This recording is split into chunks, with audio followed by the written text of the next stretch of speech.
ค่ะสำหรับมวยคู่ต่อไปนะคะฝ่ายแดงคือเด่นณรงค์เดวี่และฝ่ายน้ำเงินคือเจ้าพายุสิทธนศักดิ์น้ำหนักชั่งเมื่อเช้าของทั้งคู่เท่ากันคือ123 ปอนด์ค่ะเด่นณรงค์ฝ่ายแดงนั้นเป็นชาวอำเภอสิชนจังหวัดนครศรีธรรมราชชื่อจริงว่าทวีสิทธิ์หนูศรีคงอายุ 21 ปีค่ะชกมวยมาทั้งหมด 60 ครั้งโดยชนะ 45 ครั้งแพ้ 12 ครั้งเสมอ 2 ครั้งคู่ชกโดนไล่ลง1 ครั้งและครั้งสุดท้ายก็มาแพ้คะแนนพันฤทธิ์ลูกศรีหราชที่เวทีมวยลุมพินีผู้จัดการและหัวหน้าคณะคือคุณเซกิเดวี่ส่วนผู้ฝึกสอนนั้นคือคุณปิงภูทรค่ะส่วนฝ่ายน้ำเงินเจ้าพายุสิทธนศักดิ์นั้นเป็นชาวอำเภอโนนไทยจังหวัดนครราชสีมาชื่อจริงว่าอุไรสีม่วงอายุ 24 ปีชกมวยมาทั้งหมด 65 ครั้งโดยชนะ 51 ครั้งและแพ้ 14 ครั้งครั้งสุดท้ายแพ้คะแนนบัลลังก์ทองลูกบ่อไร่ที่เวทีมวยลุมพินีผู้จัดการและหัวหน้าคณะคือคุณชนะศักดิ์อุ่นเมตตาอารีและผู้ฝึกสอนคือคุณเผชิญสร้อยสูงเนินสำหรับคู่นี้ถ้ามีการชนะน็อกกันอีกแป้งเย็นเปาโลก็จ่ายรางวัลพิเศษให้นอกเหนือจากค่าตัว 2,000 บาทนะคะขอเรียนให้ท่านผู้ชมได้ทราบเกี่ยวกับเรื่องของการส่งคำทายผลมวยศึก Isuzu DI Cup ซึ่งแต่เดิมนั้นเราบอกว่าจะหมดเขตรับคำทายจากท่านผู้ชมทางบ้านในวันที่ 15 เมษายนนะคะขณะนี้ก็ขอเรียนให้ทราบว่าเราได้ขยายเวลาออกไปอีกจนถึงวันที่ 10 พฤษภาคมค่ะวันที่ 10 พฤษภาคมจะเป็นวันสุดท้ายโดยจะถือตราประทับบนซองจดหมายหรือไปรษณียบัตรของคุณนะคะส่งไปที่บริษัทยอดมวยดังก็ได้4/18 สุขุมวิทซอย 8 ซอยปรีดากรุงเทพมหานครหรือจะส่งมาที่เวทีมวยสยามอ้อมน้อยจังหวัดสมุทรสาครก็ได้หรือจะใช้แบบฟอร์มของบริษัทอิซูซุตามศูนย์จำหน่ายรถอิซูซุทั่วประเทศก็ได้เช่นกันค่ะส่งกันมาว่าใครจะเป็นผู้ชนะมวยรอบศึก Isuzu DI Cup ในครั้งนี้รางวัลเรือนแสนรอท่านผู้ชมทางบ้านอยู่นะคะ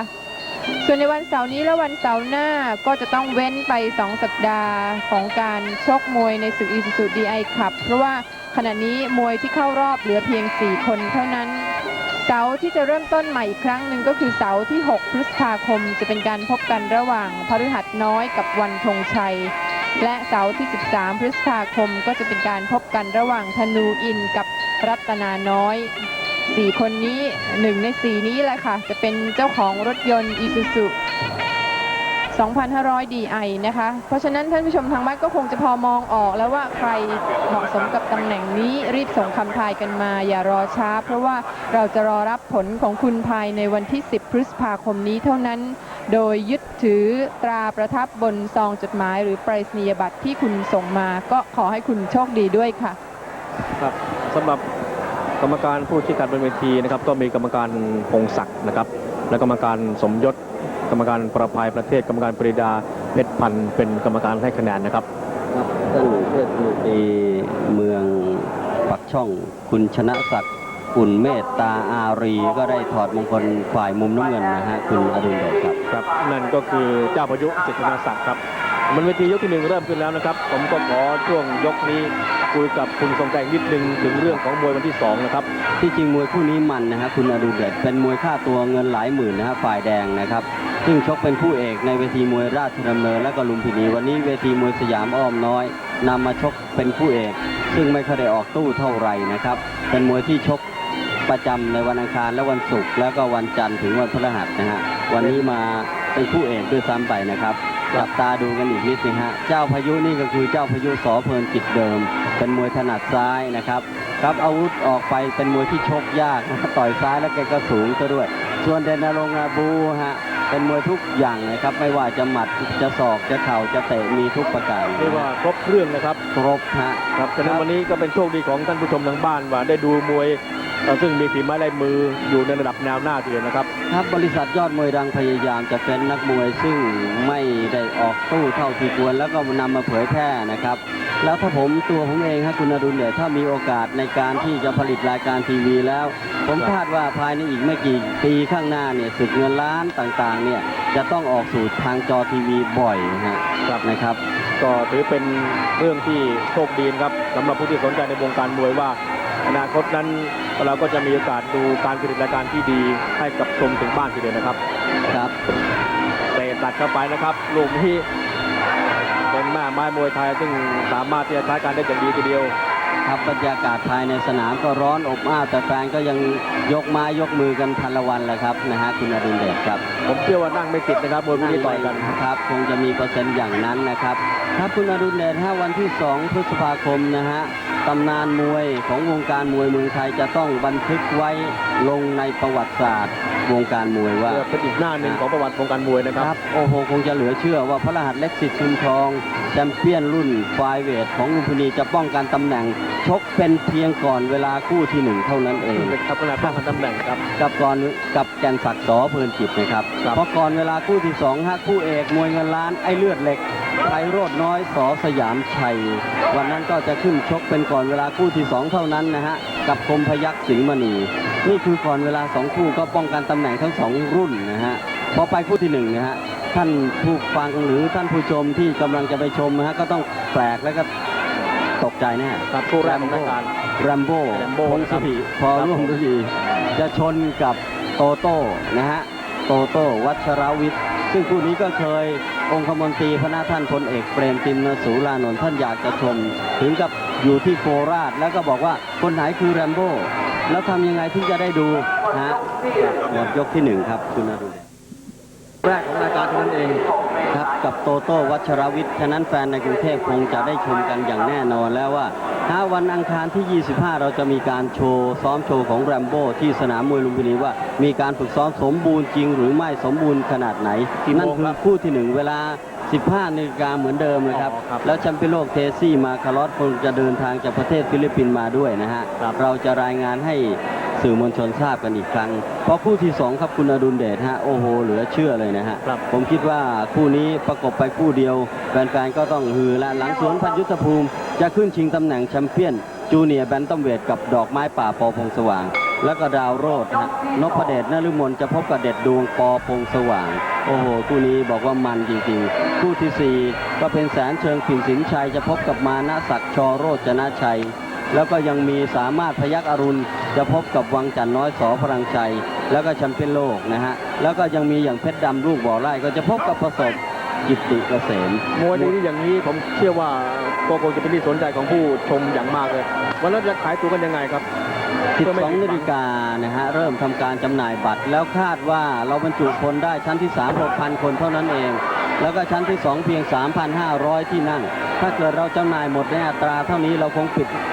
ห้องขายตั๋วฉะนั้นเพื่อการความผิดหวังไปแต่เนิ่นๆนะครับตั้งแต่เที่ยงใช่ไหมครับตั้งแต่เที่ยงฮะบัตรดึงไซส์เรามีเหลือจำนวนเพียง100 ใบนะฮะท่านผู้ชมที่อยากจะไปชมแล้วก็มีที่นั่งอย่างชัดเจนนะฮะก็โปรดติดต่อที่หมายเลขโทรศัพท์หรือที่สนามมวยลุมพินีได้นะครับหมายเลขโทรศัพท์ 585-5346 นะครับเราจำหน่ายบัตร100 ใบเท่านั้นเองแล้วก็ถ้าติดต่อก่อนลด 20% นะครับก็เป็นเรื่องที่ท่านจะให้กำลังใจเด็กไทยของเราวันที่ 2 พฤษภาคมครับในศึกยอดมวยโลกขอบคุณมากครับคุณสมชายครับครับขอบพระคุณครับครับบนเวทีนะครับเราติดตามชมกันต่อไปซึ่งเป็นมวยคู่เงินแสนทีเดียวนะครับนานๆจะออกทีวีชมสักครั้งหนึ่งฝ่ายแดงครับเตะเข้าไปที่ต้นขาก็คือเด่นณรงค์เดวี่ฝ่ายน้ำเงินเจ้าพายุสิทธนศักดิ์นะครับเป็นมวยมาซ้ายเตะเข้าไปทีที่บริเวณลำตัวคือเด่นณรงค์เดวี่ฝ่ายแดงครับมวยขวาสังเกตนะครับแดงขวาน้ำเงินซ้าย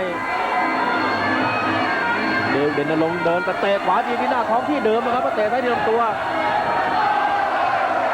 เจ้าพายุนั้นเตะขวาสวนเหมือนกันยับเข้าไปนะครับตักหลังกันมาทีเจ้าพายุเตะซ้ายสูงขณะที่เด่นณรงค์ตามเข้ามาเตะเจ้ารุดเดินตามไปชกไปเตะซ้ายจับขาของเด่นณรงค์ได้ขณะที่เด่นณรงค์เตะซ้ายเข้ามานะครับแล้วผลักล้มลงไปยกนี้เป็นยกที่ 2นี่คือศึกยอดมวยดังจากเวทีมวยสยามมาเตะซ้ายต่อยซ้ายของฝ่ายน้ำเงินคือเจ้าพายุเข้าเป้าดีนะครับเด่นณรงค์ตามมาเตะบ้างด้วยเท้าขวายุเตะซ้ายเด่นณรงค์เตะซ้ายเป็นการถูกจับทุ่มลงไปโลกขึ้นมาครับ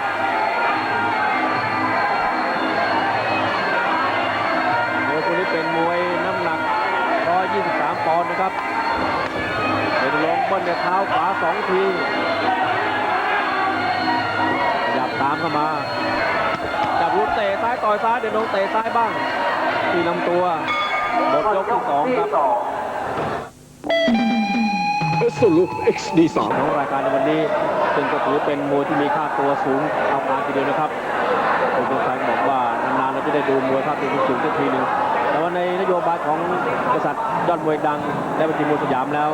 เราพยายามเหลือเกินครับที่จะหามวยดีๆมวยที่มีค่าตัวสูงๆมาชกออกโทรทัศน์ให้กับท่านผู้ชมได้ชมกันอย่างเช่นจอมโบเราก็เคยนำมาชกแล้วนะครับซึ่งเป็นมวยค่าตัวเงินแสนทีเดียวเจ้าตัวเองยังบอกว่าเดี๋ยวนี้ตกต่ำขนาดนั้นหรือนะครับเราก็อธิบายฟังว่าการชกออกทีวีนั้นไม่ได้หมายความว่าตัวเองนั้นฝีมือด้อยลงไปแต่เป็นการที่เรานั้นสู้ค่าตัวแล้วก็ให้ค่าตัวเขาเหมือนกับชกที่เวทีมาตรฐานเหมือนกันเวทีใหญ่นี่คือศึกยอดมวยดังจากเวทีมวยสยามนะครับวันนี้ก็เช่นเดียวกันครับคู่เอกของเราคือเด่นณรงค์เดวี่พบกับเจ้าพายุสิทธิ์ธนศักดิ์นะครับ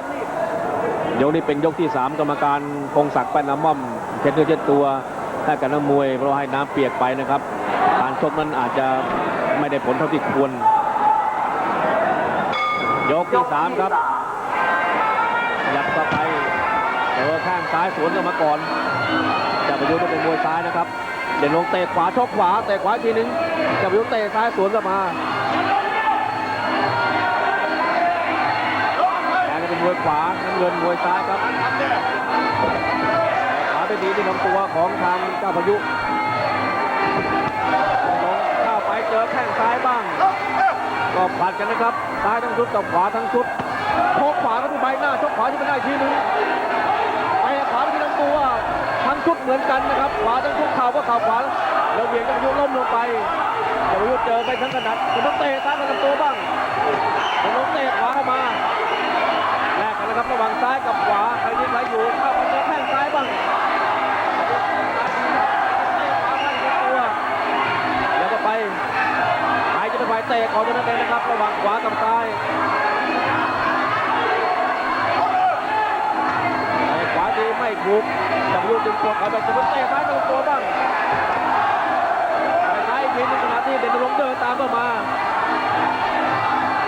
ลงชกขวาเข้าไปจับยูเข้ามาก่อนแล้วผลักออกเด่นลงขยับตามเข้ามาครับเตะขวาไปตัวเตะซ้ายสวนเอาทั้งคู่นะครับจับยูเดินก็ไปที่เตะซ้ายเด่นลงถอยไป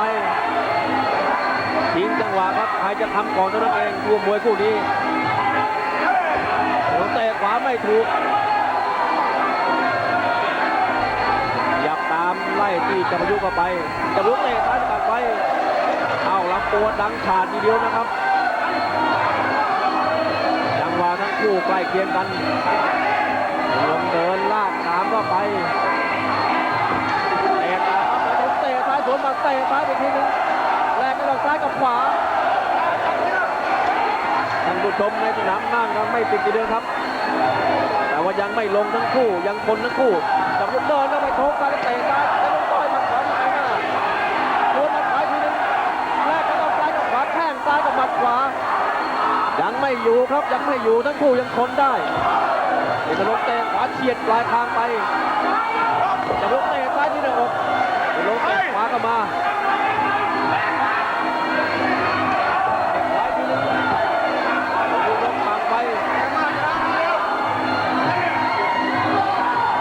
ยังเป็นฝ่ายขยับตามเข้าไปนะครับจับยุทธเตะซ้ายผ่านไปเดี๋ยวลงสาวหมัดเตะขวาที่ตัวจับยุทธเตะตัดบ้างแต่เบาๆเพราะเป็นระยะประชิดกัน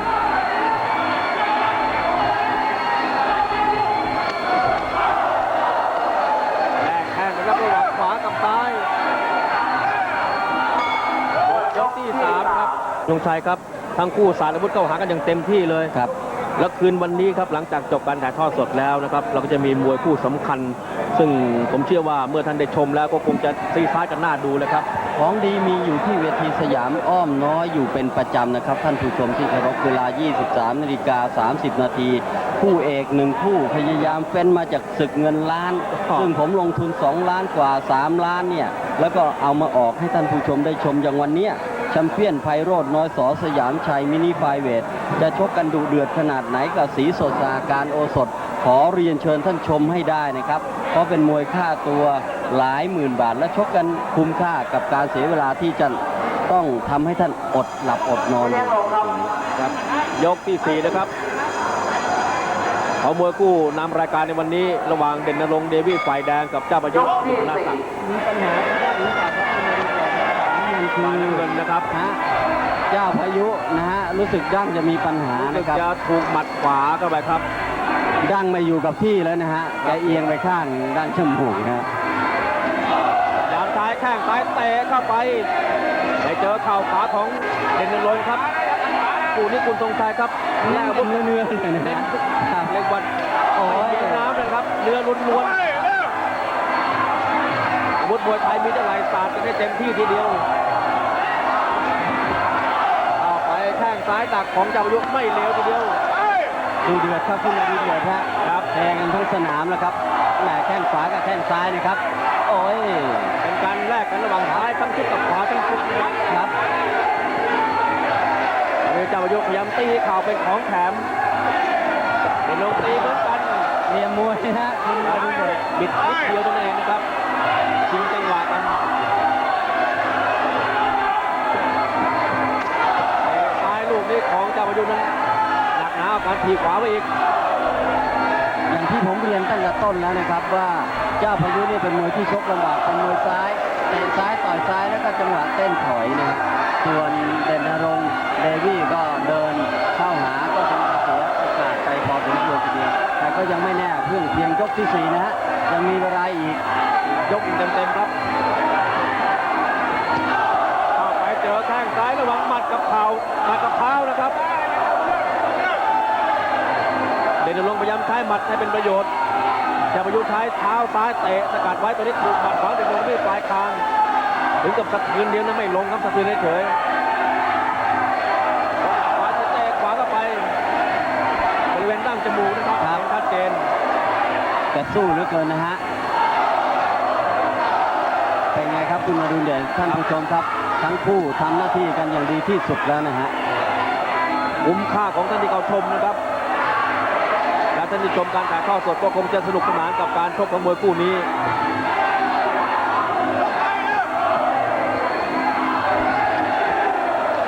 ตอนนี้เจ้าพายุต้องถอยแล้วครับ